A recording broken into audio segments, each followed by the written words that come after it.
नमस्कार, राज्यसभा टीवी के YouTube channel में आपका स्वागत है। मैं हूं मोहम्मद फातेह टीपू। देश लगातार कोरोना वायरस के खिलाफ जंग लड़ रहा है। ऐसे में 21 दिनों के सफल लॉकडाउन के बाद प्रधानमंत्री नरेंद्र मोदी ने लॉकडाउन को बढ़ाते हुए 3 मई तक कर दिया है। 19 दिनों के इस लॉकडाउन की घोषणा करते हुए प्रधानमंत्री ने देशवासियों को 7 मंत्र भी दिए। इन 7 मंत्रों के माध्यम से पीएम का मानना है कि देशवासी इनको अपनाकर काफ़ी हद तक कोरोना के कहर से महफूज रह सकते हैं। ऐसे में पीएम ने देशवासियों से अपील की कि बुजुर्गों का खास ध्यान रखने की ज़रूरत है। अगर आपके घर में कोई बुजुर्ग हैं और वो क्रॉनिक डिजीज़ से पीड़ित हैं या किसी ऐसी बीमारी के शिकार हैं जो लंबे समय से उनका दामन नहीं छोड़ रही है, ऐसे में उनका खास ध्यान रखने की ज़रूरत है। तमाम सदस्य इस बात की जानकारी वो लेते रहें कि अगर वो कोई दवा का सेवन भी कर रहे हैं तो उसकी उपलब्धता के बारे में वो जानकारी लें और एक्स्ट्रा केयर उन बुज़ुर्गों की करें।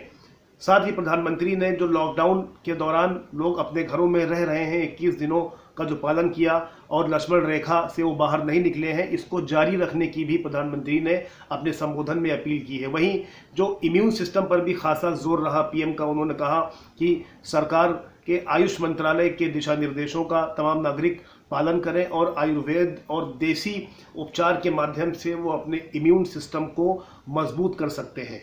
साथ ही प्रधानमंत्री ने ये भी अपील की कि जिस तरह से तमाम खबरें आ रही हैं रियल टाइम में, ऐसे में आरोग्य सेतु जो ऐप है वो अपने मोबाइल फ़ोन पर डाउनलोड करने की ज़रूरत है, जिससे वो कोरोना की सही खबर के बारे में जानकारी हासिल कर सकते हैं। वहीं पीएम मोदी ने जो गरीब लोग हैं उन पर भी खासा फोकस किया। उन्होंने कहा कि जो सामर्थ्य लोग हैं समाज के, वो गरीब लोगों के भोजन की व्यवस्था करें और उनकी हर तरह से सहायता करें। साथ में जो एमएसएमईज़ हैं या छोटे मझोले उद्योग हैं, उनसे जो लेबर क्लास के लोग उनसे जुड़े हुए हैं या तमाम किस्म के लोग जो अपनी सेवाएं घर बैठ करके उनको दे रहे हैं, तो ऐसे में मानवता को प्रदर्शित करने की ज़रूरत है। इस संकट काल में उन्होंने अपील की उन तमाम जो उद्योग और मझोले उद्योगों और एमएसएमईज़ के जो मुखिया हैं कि वो अपने लोगों को, अपने कर्मचारियों को, अपने साथ जुड़े लोगों का ख्याल रखें और उनको नौकरियों से ना निकालें।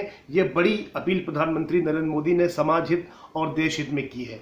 वहीं उन्होंने डॉक्टर, नर्सेस, पुलिसकर्मी और सफाई कर्मी का सम्मान करने और उनको भी इज्जत की निगाह से देखने की अपील की है। तो जो 7 मंत्र पीएम मोदी ने दिए हैं, निश्चित रूप से इनका पालन करके तमाम देशवासी कोरोना के कहर से बच सकते हैं। साथ ही जो सबसे महत्वपूर्ण अपील प्रधानमंत्री ने आरोग्य सेतु के बारे में की है, क्योंकि आप तमाम लोग जो सभी हाथों में मोबाइल है, आईफोन है, एंड्रॉयड फ़ोन है, वो आरोग्य सेतु को डाउनलोड कर सकते हैं। इससे फ़ायदा ये होगा कि आप जिस भी पर्टिकुलर इलाके में रह रहे हैं वहाँ पर आपको कोरोना से जुड़ी तमाम खबरें पारदर्शी तरीके से मिलेंगी। अगर आपके आसपास कोई इस तरह का केस भी आया है तो उसकी भी जानकारी आप ले सकते हैं और तमाम जो पॉजिटिव केस हैं उसकी भी जानकारी आपको मिलेगी।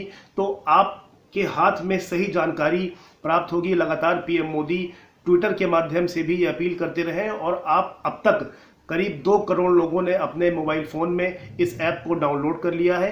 तो आपने जिस तरह से 21 दिनों का धैर्य बनाया, 19 दिनों की बात और है। 19 दिनों में काफ़ी हद तक ये कंट्रोल हो जाएगा, ऐसा मानना है। और एक और अहम जानकारी जो आईसीएमआर ने दिया कि अगर मान लीजिए कि 21 दिनों का लॉकडाउन ना होता तो ऐसे में जो 10 से 11 हज़ार लोग ही अब तक जो है संक्रमण के शिकार हुए हैं, 300 से 400 के दरमियान जो मोटे तौर पे मौत हुई है, तो शायद वो संक्रमण की संख्या, संक्रमित मरीजों की संख्या 8 लाख के पार जा सकती थी। तो बड़ा नुकसान देश को हो सकता था। तो लॉकडाउन काफ़ी सफल रहा और ये दुनिया के तमाम देशों के लिए भी भारत का लॉकडाउन मिसाल बन रहा है, क्योंकि आप देखिए कि जिन देशों ने अपने यहाँ लॉकडाउन नहीं किया या वो देर सवेर उन्होंने लॉकडाउन की घोषणा की तो उनको इसका नुकसान भी झेलना पड़ा है। ऐसे में इस बात को नहीं भूलना चाहिए कि देश का एक एक नागरिक इस जंग को लड़ने में और कोरोना के खिलाफ अपने योगदान को देने में एक निर्णायक भूमिका तय कर रहा है। ऐसे में आप अपने घरों में रहिए,